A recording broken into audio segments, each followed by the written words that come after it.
양주시의회 김현수 의원입니다.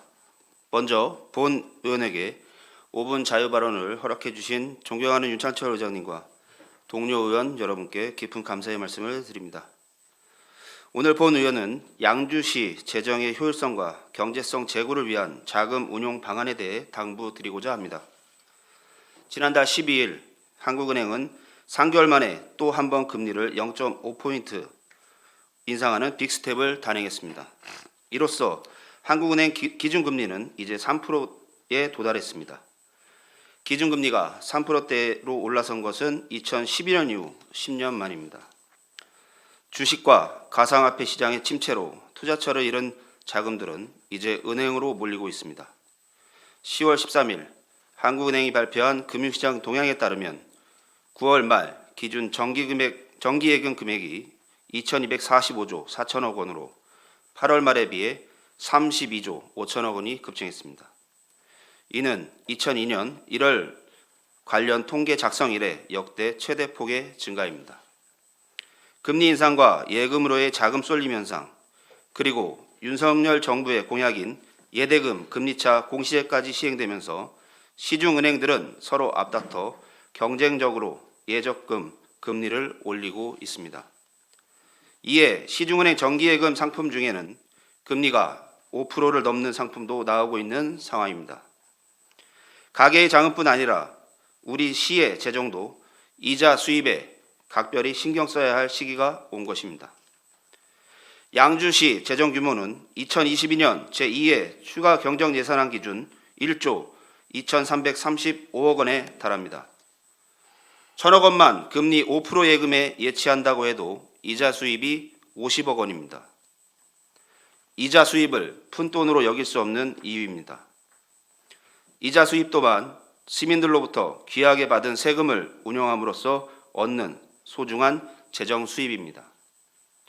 그러나 현재 양주시의 자금 운용 상황을 보면 일부 방치되어 묵혀지고 있는 자금들이 있는 것으로 파악됩니다.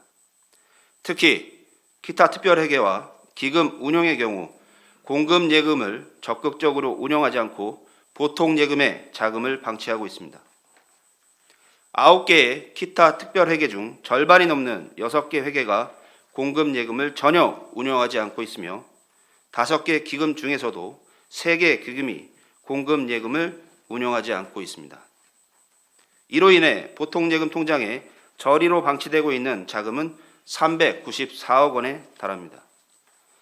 지난 행정사무감사 당시 제출받은 자료에 따르면 보통 예금인 일상경비 통장의 잔액도 7월 말 기준 242억 원에 달하였습니다.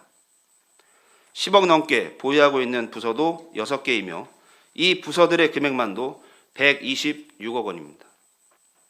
해당 부서들은 대부분 대규모 근로자 채용 부서로 인건비를 미리 일상경비로 받아둔 것으로 파악됩니다. 매월 지출 일정이 정해져 있는 인건비까지 이렇게 미리 교부받아 두는 것은 신속 집행 평가를 위한 행정이 이루어지고 있기 때문입니다. 특히 일상경비 대상 12개 통계목이 전부 신속 집행, 소비, 투자 부문 평가 대상에 해당되어 일상경비 대부분이 평가 실적을 위해 미리 교부되고 있는 상황입니다. 하지만 신속 집행으로 얻는 재정 인센티브보다 자금을 일상경비 통장에 묵혀둠으로써 손해보는 이자 수입이 더 크다는 것이 문제입니다. 신속집행 평가 우수기관으로 선정되어 행정안전부로부터 받는 특별 교부세 인센티브 금액은 올 상반기 4,700만 원, 2021년 1억 3,500만 원, 2020년 4천만 원에 불과했습니다.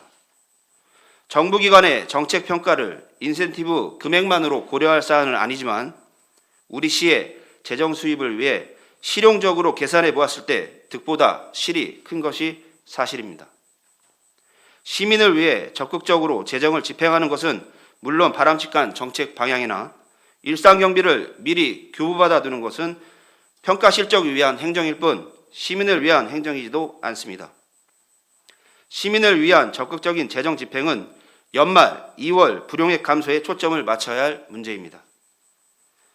현 경제 상황은 경기 침체를 감수하고서라도 인플레이션을 잡기 위한 각국의 정책이 시행되고 있는 시점으로 확장적 재정 정책인 신속 집행을 무리하게 추진할 이유가 없습니다.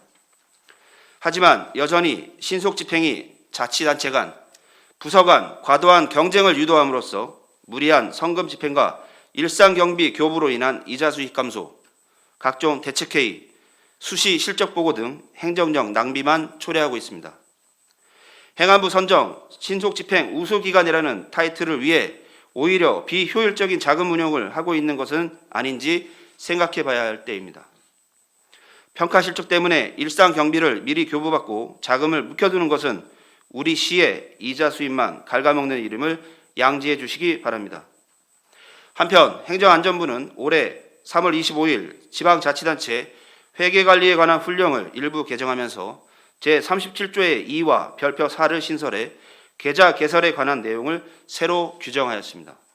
이에 따르면 지방자치단체의 수입 지출은 원칙적으로 입출금이 제한되는 공금예금 계좌로 개설하여 운영해야 하며 사업 운영 목적상 불가피한 경우에는 회계부서의 승인을 받아 보통예금 계좌를 개설하여 운영하도록 하고 있습니다.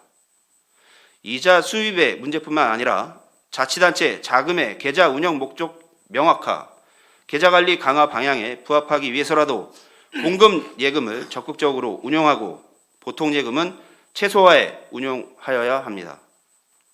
사업 추진 시 지출 시기와 금액을 일정하게 예상할 수 없어 자금을 묶어두기 어려울 수 있으나 그럼에도 지금 자금 전체를 무기한 방치해 두기보다는 일부 금액을 단기간이라도 공금 예금에 예치해 자금 활용도를 최대한 높여야 합니다. 높아진 금리를 활용해 자금을 효율적으로 경제성 있게 운용한다면 양주시는 보다 높은 재정 수입을 얻을 수 있을 것입니다. 큰 자금을 묵히거나 저리로 방치함으로써 흘려보내는 수입이 있어서는 안 될 것입니다. 지방재정법 제3조는 지방재정 운용의 기본 원칙에 대해 지방자치단체는 주민의 복리 증진을 위하여 그 재정을 건전하고 효율적으로 운영하여야 한다고 규정하고 있습니다. 본 의원은 양주시가 주민의 복리 증진을 위해 효율적으로 재정을 운영함으로써 지방 재정 운용의 기본 원칙을 지켜나가길 촉구하는 바입니다. 이상으로 5분 발언을 마치겠습니다. 경청해 주셔서 감사합니다.